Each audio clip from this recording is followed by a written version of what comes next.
itu teman-teman, saya ingin sampaikan bahwasanya dalam menghafalkan Al-Quran itu sangat banyak sekali metode-metode yang sudah disajikan, yang diajarkan oleh guru-guru kita, oleh para ulama dan ahli Al-Quran. Ada metode A, metode B, metode C, dan juga metode D. Dan tidak semua metode yang disajikan ini cocok untuk semua kalangan. Ada metode A yang cocok untuk sebagian kalangan, tapi sebagian yang lagi tidak cocok. Ada metode B yang cocok untuk sebagian kalangan, tapi sebagian yang lagi tidak cocok.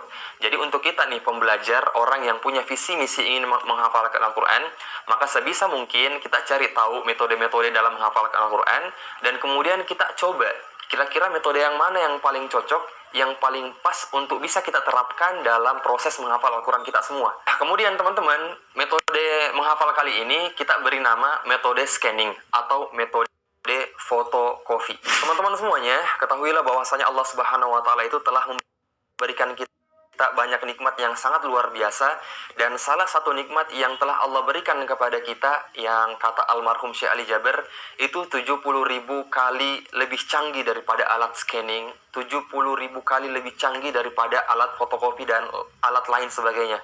Nikmat itu tidak lain dan tidak bukan adalah nikmat mata, nikmat penglihatan yang kita miliki, teman-teman. Saja masuk kepada prakteknya, menghafalkan Al-Quran satu halaman hanya dalam waktu 10 menit menggunakan metode scanning dan juga fotokopi. Kemudian teman-teman, ada beberapa hal yang harus kita perhatikan yang menjadi syarat, yang menjadi kunci berhasil atau tidaknya metode ini.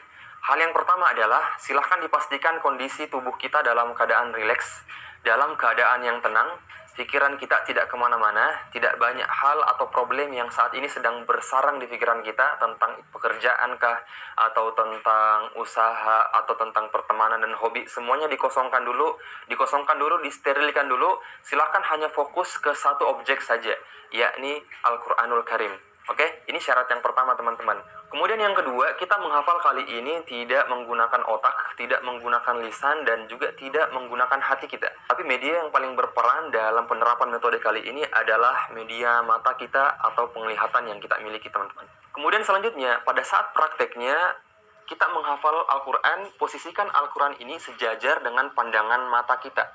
Kita tidak menghafal dalam keadaan menunduk. Kenapa kita tidak menghafal dalam keadaan menunduk? Karena kata Syekh Ali Jaber, kalau kita menghafal dalam keadaan menunduk, maka otak kita itu dalam keadaan yang tidak stabil. Sehingga karena itulah kita menghafal itu tidak maksimal. Dan ini menjadi salah satu sebab kenapa kita lambat pada saat menghafalkan Al-Quran. Jadi usahakan Al-Quran ini sejajar dengan pandangan mata kita. Oke, kita akan langsung masuk kepada prakteknya, teman-teman. Surah Al-Baqarah ayat 62. Pertama, kita lihat dengan fokus, dengan pikiran yang tenang dan rileks ayat yang akan kita hafalkan. Kemudian kita scanning atau kita fotokopi dengan penglihatan kita dari awal ayat hingga akhir ayat. Ini bisa diulang beberapa kali sampai betul-betul ayat ini tergambar dalam memori otak kita yang sudah kita tangkap melalui indera penglihatan. Contoh,